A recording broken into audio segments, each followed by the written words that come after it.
حاضرین کرام السلام علیکم ورحمۃ اللہ وبرکاتہ۔ نحمده ونصلي ونسلم على رسوله الكريم، أما بعد فأعوذ بالله من الشيطان الرجيم، بسم الله الرحمن الرحيم، فاسألوا أهل الذكر إن كنتم لا تعلمون، صدق الله مولانا العظيم وبلغنا رسوله النبي الأمين الكريم، ونحن على ذلك من الشاهدين والشاكرين والحمد لله رب العالمين۔ درود پاک پڑھتے ہو، اللهم صل على سيدنا محمد وشفيعنا مولانا محمد وعلى آله وأصحابه وسلم، صلاة وسلام عليك يا رسول الله صلی اللہ علیہ وسلم۔ جی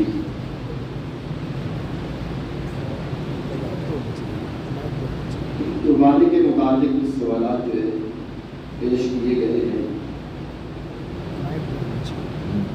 ایک سوال ہے کہ قربانی کے جانور میں عمر کا اعتبار ہے یا دانت؟ تو اکثر لوگ دانت کے پیچھے پریشان رہتے ہیں۔ تو دانت کا اعتبار اس وقت ہے کہ دانت کے اور ٹوٹ گئے، عیب پیدا ہو گیا تو دانت کا مسئلہ ہے، ورنہ اگر دانت ہے نہیں ہے اس کا کوئی مسئلہ نہیں ہے، اس کی عمر کا اعتبار ہے۔ اگر تحقیقی طور پر معلوم ہے کہ جانور کی عمر پوری ہو چکی ہے، اس کی قربانی بلا شبہ جائز ہے۔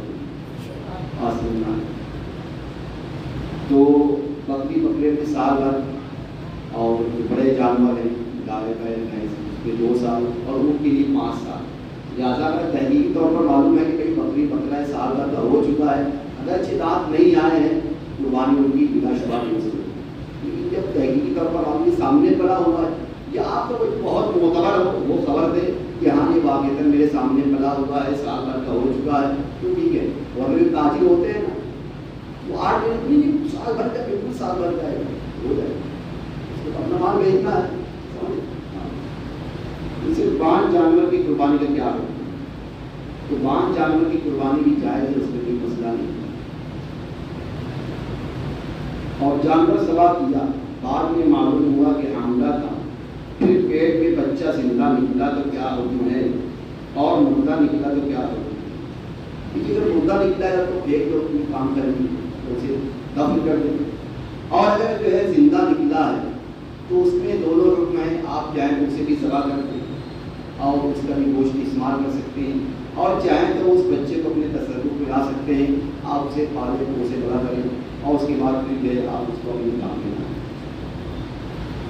سوال: جس پر قربانی واجب ہے وہ اپنے نام سے کرنے کی بجائے اپنے مرحومین میں سے کسی کے نام سے کروائے، یا اپنے نام سے کروانے کی بجائے حضور اکرم صلی اللہ علیہ وسلم کے نام مبارک سے کروائے، تو کیا حکم ہے؟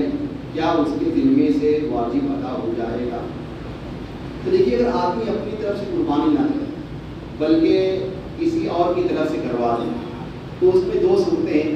ایک یہ تو جس کی طرف سے قربانی کروا رہا ہے وہ ظاہری حیات کے ساتھ زندہ نہیں، اس کا انتقال وصال ہو چکا ہے، یا ظاہری حیات کے ساتھ وہ دنیا میں موجود ہے۔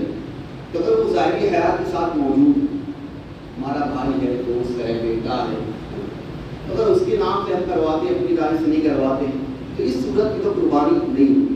لیکن اگر وہ وفات شدہ ہمارے کوئی مرحومین ہیں یا اولیاء کرام ہیں یا رسول اکرم صلی اللہ علیہ وسلم کی جانب سے قربانی کروائے اور اپنے نام سے نہ بھی کروائے، تو اس صورت میں آپ فرماتے ہیں کہ اس کی جانب سے قربانی ادا ہو جائے، اس لیے کہ وہ قربانی حقیقت میں اسی کی طرف سے ہے اور یہ ثواب جو ہے ان کو ایصال کرنا ہے۔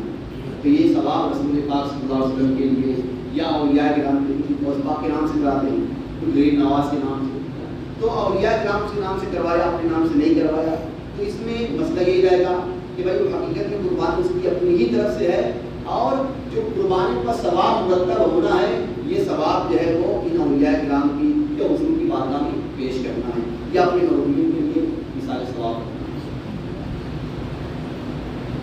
کیونکہ حجاج کرام حج پر جو قربانی کرتے ہیں وہ عید الاضحیٰ کی قربانی ہوتی ہے یا انہیں عید الاضحیٰ کی واجب قربانی الگ سے کرنی ہوتی ہے؟ تو دیکھیے، حجاج کرام حج میں جو قربانی کرتے ہیں یہ تو حج کی قربانی ہوتی ہے جو متمتع اور قارن کے لیے واجب ہے، کیونکہ جو لوگ مکہ مکرمہ کے رہنے والے نہیں ہیں، حرم کے باہر سے گئے ہیں حج کرنے کے لیے، تو اب وہ لوگ پہلے عمرہ کرتے ہیں اس کے بعد حج کرتے ہیں، ٹھیک ہے۔ اب اس میں دو صورتیں ہیں، یا تو یہ ہے کہ پہلے عمرہ کریں اور اس کے بعد احرام کھول دیں، پھر اس کے بعد حج کا جو وقت شروع ہو اس وقت پھر سے حج کا احرام باندھیں، پھر حج کے بعد شروع کریں، یا یہ کہ ایک ہی احرام حج اور عمرہ دونوں کی نیت سے باندھیں، پہلے عمرہ کر لیں پھر اس کے بعد رکے رہیں، اور جب حج کے ایام شروع ہو اسی احرام کے ساتھ حج کر لیں۔ تو پہلے والے جس میں احرام دونوں کا الگ الگ ہے اسے کہتے ہیں متمتع، حج تمتع، اور جس میں ایک ہی احرام سے دونوں افعال عمرہ اور حج کی ادا کیے جائیں یہ ہے قران، حج قران۔ تو حج تمتع کرنے والا حاجی ہو یا حج قران کرنے والا ہو، بہرحال دونوں کے اندر قربانی جو ہے واجب ہوتی ہے، لہذا یہ قربانی جو ہے یہ حج کی قربانی ہے۔ اب جو حجاج کرام ہوتے ہیں عام طور سے ان دنوں میں وہ مسافر ہی ہوا کرتے ہیں، اگر وہ مسافر ہیں تو ان کے لیے قربانی جو عید الاضحیٰ کی قربانی ہوتی ہے وہ ان کے لیے واجب نہیں ہے، لیکن اگر وہ کروانا چاہیں جیسے یہاں کے حاجی ہیں تو کسی اور جگہ کے تو اپنے یہاں کسی کو اپنا وکیل بنا دیا ہے قربانی کرنے کا، اب وہاں قربانی ان کی طرف سے کر دیں تو قربانی عید الاضحیٰ کی ادا ہو جائے۔ لیکن جو حجاج کرام حج کے موقع پر قربانی کرتے ہیں تو وہ قربانی حج کی قربانی ہوا کرتی ہے، اور یہ وہ قربانی نہیں ہے جو عام طور سے مالک نصاب کے لیے ہوا کرتی ہے۔ ایک سوال ہے کہ 7 حصے والی قربانی کے جانور میں عقیقے کا حصہ شامل کرنا جائز ہے یا نہیں؟ دیکھیے عقیقہ جو ہے وہ بھی تقرب کی قسم ہے کہ اس کے ذریعے سے بندہ ثواب حاصل کرتا ہے، لہذا قربانی کرنے والوں کے ساتھ اگر عقیقہ کرنے والا شامل ہو جائے تو جائز ہے، لیکن شرط ایک یاد رکھیے گا کہ وہ سنی صحیح العقیدہ ہونا چاہیے، اور جتنے لوگ قربانی میں شریک ہوں سب کا سنی صحیح العقیدہ ہونا ضروری ہے۔ اگر ایک بھی جو ہے فاسد العقیدہ آ جائے سب کی قربانیاں ضائع ہو جائیں۔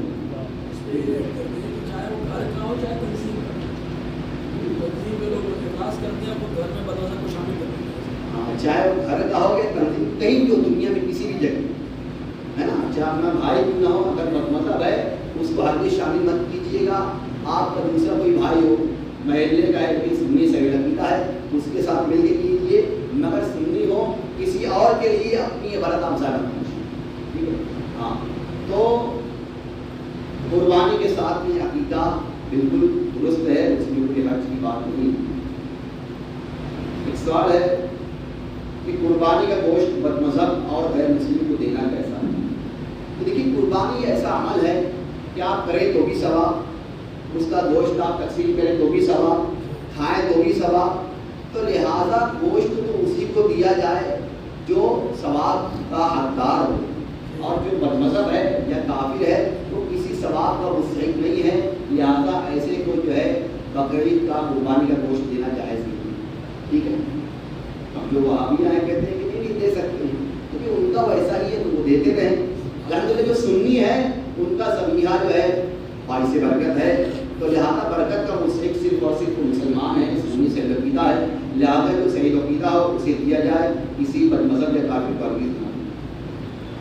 سوال بد مذہب کے یہاں سے آیا وہ گوشت کیا کرنا چاہیے؟ اس کو اول تو منع کر دیں کہ ہمیں نیچے کی تو لے جاتے جاؤ، اگر کسی نے لے لیا ہو تو ہرگز نہ کھائے، کتوں کو کھلا دیں، کتے اس کے زیادہ مستحق ہیں۔ اب ایک دن اب بھی جائز ہے کوئی مسئلہ نہیں۔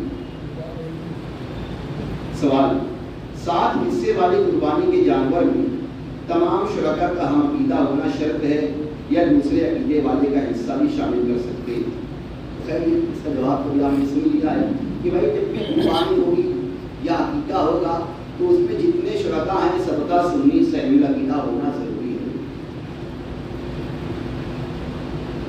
سوال قربانی کے گوشت کی تقسیم کس طرح کرنی چاہیے؟ تو دیکھیے اسے مستحب طریقہ یہی ہے کہ اس کے 3 حصے کیے جائیں، ایک حصہ جو ہے وہ اپنے لیے اپنے اہل ویال کے لیے رکھ دے، اور ایک حصہ جو ہے اپنے دوست اعزاء و اقربا کے لیے رکھ دے، اور ایک حصہ فقراء میں۔ لیکن یہ عمل مستحب ہے، اگر کسی نے ایسا نہیں کیا اور سب اپنے گھر میں رکھ دیا، اپنے اہل ویال کو کھلا دیا یا اپنے اعزاء و اقربا کو تقسیم کر دیا تو بھی جائز ہے، مگر کیونکہ بہترین دعوت ہوا ہے کہ جس میں فقراء کو بھی یاد رکھا جائے، اس لیے اور چونکہ یہ دن تو اللہ رب العزت کی مہمانی کے ہیں ہے نا، تمام بندے جو ہے اس کے مہمان ہوتے ہیں، اس لیے ایسے موقع پر جو فقراء ہوتے ہیں ان کو زیادہ امید ہوتی ہے، تو اپنے